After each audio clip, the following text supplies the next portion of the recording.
नमस्कार। आज हम शुरू कर रहे हैं एशिया के जलवायु प्रदेश। इससे पहले हमने 2 वीडियोस बनाई थी इसी के ऊपर, जिसमें हमने एशिया के जलवायु प्रदेशों का वर्गीकरण किया था, जो कि हमने उष्ण मानसूनी जलवायु प्रदेशों से लेके मंचूरियन तुल्य जलवायु प्रदेशों का वर्णन किया, अर्थात गर्म से हम शीत की तरफ गए थे।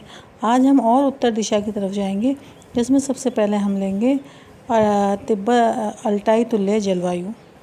अल्टाई तुल्य जलवायु एशिया महाद्वीप के मध्य भाग में अल्टाई पर्वत के आसपास पाई जाती है और इस जलवायु की मुख्य विशेषता गर्मियाँ सामान्य और लंबी कड़ी सर्दियाँ होती हैं, अर्थात सर्दियाँ बहुत ज़्यादा होती हैं और गर्मी इसमें कम होती है, सामान्य होती है।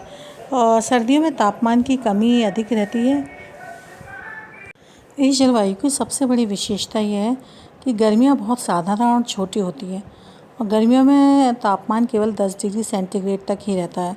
सर्दियाँ लंबी होती हैं, अत्यंत शीतल होती हैं और इस शीतकाल में बर्फीली हवाएं यहाँ पर चलती हैं, जो तापमान को और अधिक गिरा देती हैं। इसलिए सर्दियों में तापमान यहाँ का -25 डिग्री सेंटीग्रेड तक हो जाता है और इस वजह से तापांतर भी यहाँ पर बहुत अधिक मिलता है। ऊंचाई के साथ साथ तापांतर भी बढ़ता जाता है। वर्षा जल तथा बर्फ़ दोनों ही रूप में होती है। वर्षा गर्मियों में अधिक होती है और वर्षा का औसत लगभग यहाँ पर 100 सेंटीमीटर है। इसी से मिलती जुलती जो हमारा जलवायु प्रदेश है वो है तिब्बत तुल्य जलवायु। तिब्बत तुल्य जलवायु भी एशिया महाद्वीप में तिब्बत तथा पामीर के पठार पर मिलती है। क्योंकि ये दोनों ही एशिया के उच्चस्थ स्थान हैं, इसलिए यहाँ पर इस ऋतु में गर्मी की ऋतु छोटी होती है और कठोर सर्दियाँ और दैनिक तापांतर की अधिकता होती है। क्योंकि हम ये मानते हैं कि जैसे जैसे हम ऊंचाई पे जाएंगे वैसे वैसे तापमान में गिरावट आती चली जाती है। तो तिब्बत तथा पामीर दोनों ही पठार समुद्र तल से करीबन 3500 मीटर से भी अधिक ऊंचे हैं और ऐसी स्थिति में साथ ही साथ इनके चारों तरफ पर्वत श्रेणियों से घिरे हुए हैं, इसलिए यहाँ जलवायु में बहुत अधिक विषमता हमें देखने को मिलती है। शीत ऋतु की अगर हम बात करते हैं तो यहाँ पर औसत तापमान -15 डिग्री सेंटीग्रेड तक मिलता है और पर्वत शिखरों के आसपास की घाटियों में यदि तापमान और गिर जाता है तो इन भागों में बर्फ़ जम जाती है। सर्दियों में पाला पड़ता है तथा दैनिक तापांतर बहुत अधिक मिलते हैं। वर्षा पहले की तरह ग्रीष्म ऋतु में होती है, क्योंकि पूरा एशिया महाद्वीप ग्रीष्म ऋतु में ही अधिकतम वर्षा प्राप्त करता है, केवल भूमध्य सागरीय क्षेत्रों को छोड़कर। सर्दियों में वर्षा बर्फ़ के रूप में होती है तथा वर्षा का औसत 50 से लेके 75 सेंटीमीटर तक होता है। नेक्स्ट हम बात करेंगे प्रेरीय तुल्य जलवायु की। इस प्रकार की जलवायु महाद्वीप के पश्चिम साइबेरिया तथा मंगोलिया के घास के मैदानों में मिलती है। अच्छा, इस जलवायु की सबसे बड़ी विशेषता ये होती है कि इसमें गर्मियाँ बिल्कुल साधारण या नॉर्मल रहती हैं, जबकि इसके बनस्पत गर्मियों के मुकाबले सर्दियों में कड़ाके की ठंड पड़ती है और ये कठोर होती हैं, साथ ही साथ ये लंबी भी होती हैं। इसी के आधार पर हम ये मानते हैं कि यहाँ पर तापमान कम रहता है, क्योंकि यहाँ बर्फीली तीव्र एवं ठंडी हवाएं भी चलती हैं, जो कि यहाँ के तापमान को गिरा देती हैं और ये तापमान हिमांक से भी नीचे, मतलब -0 डिग्री सेंटीग्रेड से नीचे पर ये पहुँच जाता है।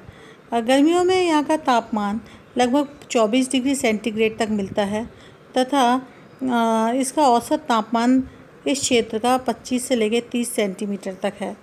वर्षा एवं गर्मियों में पिघलने वाली बर्फ़ से यहाँ पर कुछ घास उगाती है, जिसे स्टेप्स घास क्षेत्र कहते हैं।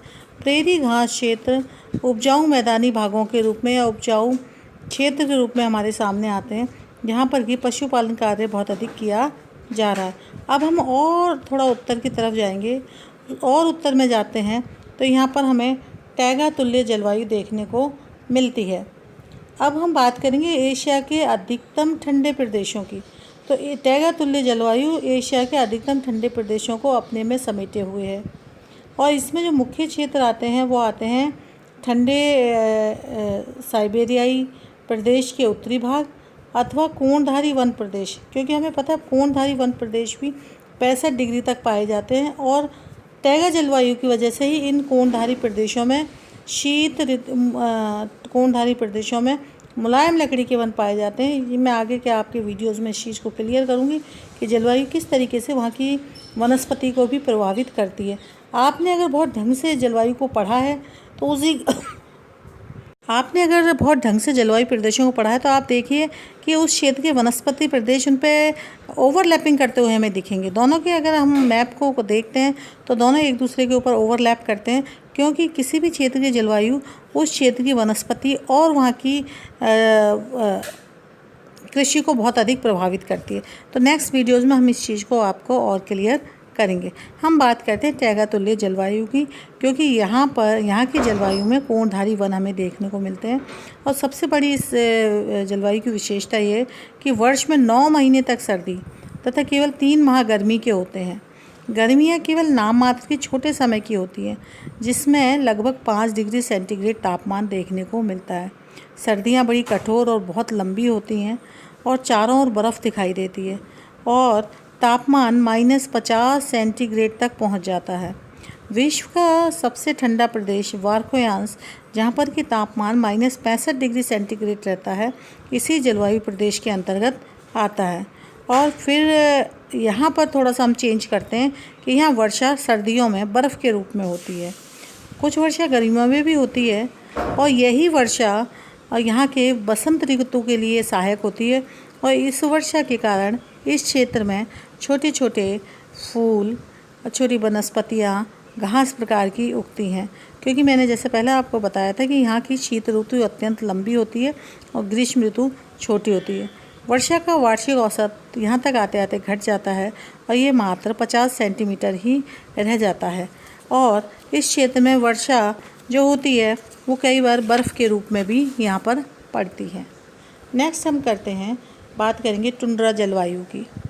संसार के सबसे ठंडे क्षेत्र टुंड्रा जलवायु के अंतर्गत आते हैं, जिनको कि हम शीत ध्रुव भी कहते हैं। और ये शीत ध्रुव कहाँ पर स्थित हैं? 80 डिग्री के आसपास स्थित हैं और ये एशिया महाद्वीप के उत्तरी भाग में है।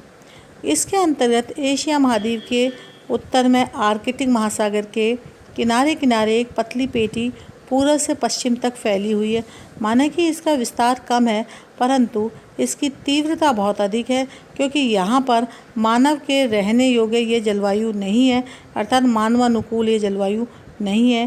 केवल इस क्षेत्र में छोटी मोटी घास उगती है, या यहाँ पर हम कह सकते हैं एस्किमोज़ रहते हैं, जो कि जानवरों के रूप में यहाँ पर रेंडियर पाए जाते हैं। हम इनको मान सकते हैं कि ये क्षेत्र मानव के लिए अनुकूल नहीं है, इस वजह से इसका आर्थिक महत्व भी नहीं है। इसके उत्तरी ध्रुवीय अथवा टुंड्रा जलवायु की प्रमुख विशेषता है कि यहाँ पर 9 से 10 माह की सर्दियाँ और 2 माह की ग्रीष्म ऋतु पड़ती है।